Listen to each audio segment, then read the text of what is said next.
Okay, today we're going to put on the 3M DNOT carbon fiber on the back of these water cool heat killer back plates. Right now I'm going to go ahead and just take some measurements so I know exactly the widths of the placements of the different carbon fiber pieces. And so right here I'm going to go ahead and take out the last block back plate out of its original packaging. I was lucky enough to be able to work a deal with Watercool to have these custom printed at Watercool before they sent them to me. And I'm really proud of these back plates because they have Frankenstein's name on them. So anyway, right here we are going to go ahead and put our little measurement dots. And what I'm doing is I'm going to drop 3 little dots across the top run of this thing. So I've got placement left to right, so I know exactly where to lay this carbon fiber at. Now right here is the carbon fiber. I'm pulling it off. I'm going to go ahead and stick it onto the plate, but the thing is I'm not going to press down just yet because I want to make sure that I get this thing exactly straight left to right. So what I'm going to do is I'm just going to basically lay it down, and then I'm going to check my distances with a caliper just to make sure that I'm getting it exactly where I want to put it. Once I'm sure that everything is exactly where I want it to be, then I go ahead and press it down.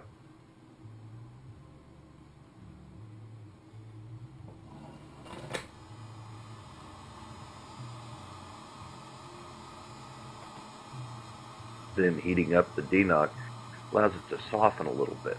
And what I'm trying to do is, if you remember, there's a whole bunch of little holes in behind this plate and around this plate. So see these holes here. So what I'm trying to do is I'm trying to soften it up so I can get these holes indented so I know exactly where the holes are going to be. Always a good idea to know where the hole is when you're ready to insert your tool, right? So right here, I'm going to go ahead and create the indentions with a pen. And I'm using a pen, and I don't have the pen open, obviously. I'm just using that little cone tip of the pen. And while the material is soft, I'm kind of running through every single one of these holes, just creating those indentions so I know exactly where to insert the X-Acto knife when I start cutting all of these little holes. So that's what I'm doing here is I'm just going through and I'm putting in all of those little indentions. So now that we've got all those little indentions done,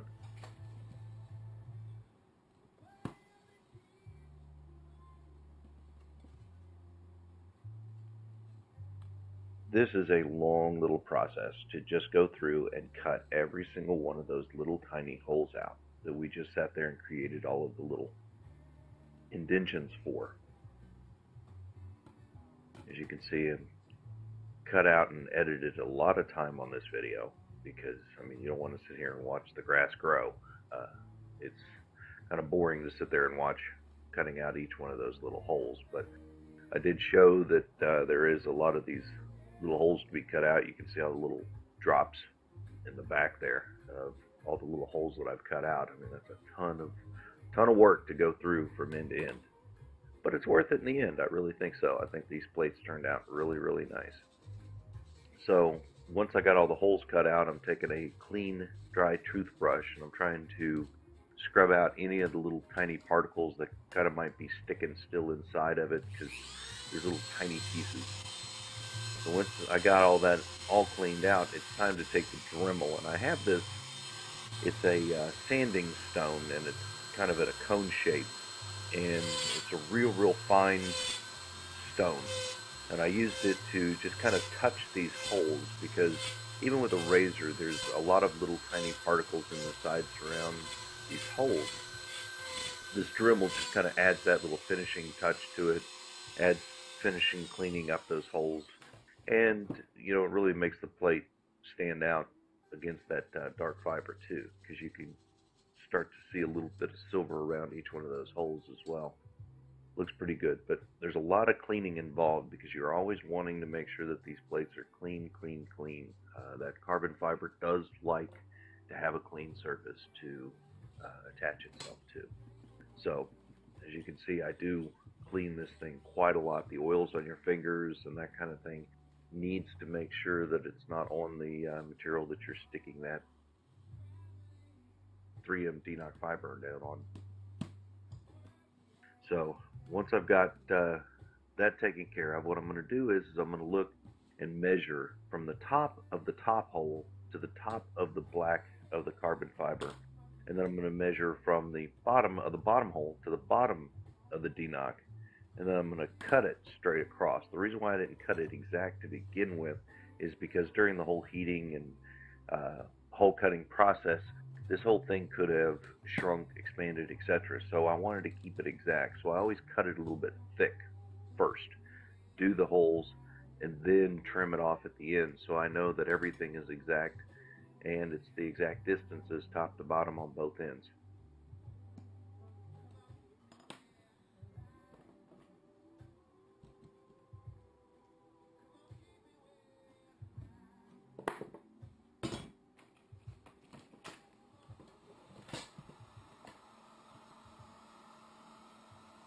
I'm going to heat the fiber up again.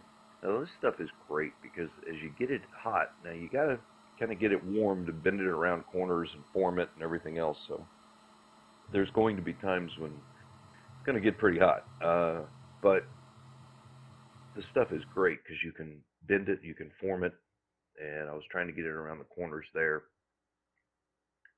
Here is where I'm going to go ahead and create some more of those red pinstripes. Just simply took some red DNOC and I'm just cutting out a simple strip. Nothing special. It's just a little strip of red. But wanted to make sure that each one of the little strips of red were the exact same widths. And then I was able to get all those pre-cut so we can go ahead and get those put on the block and finish it up.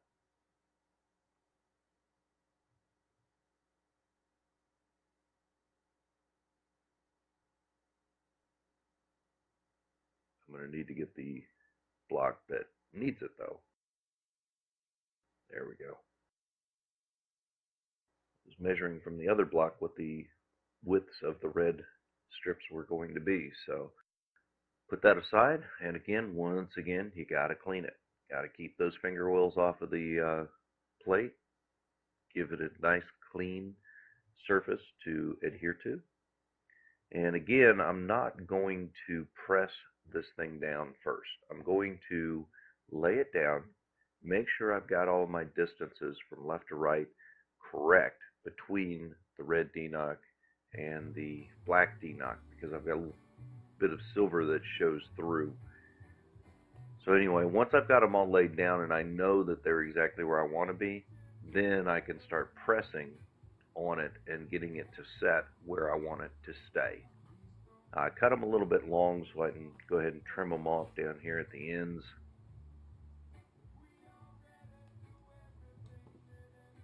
And then I'll fold them back up and under.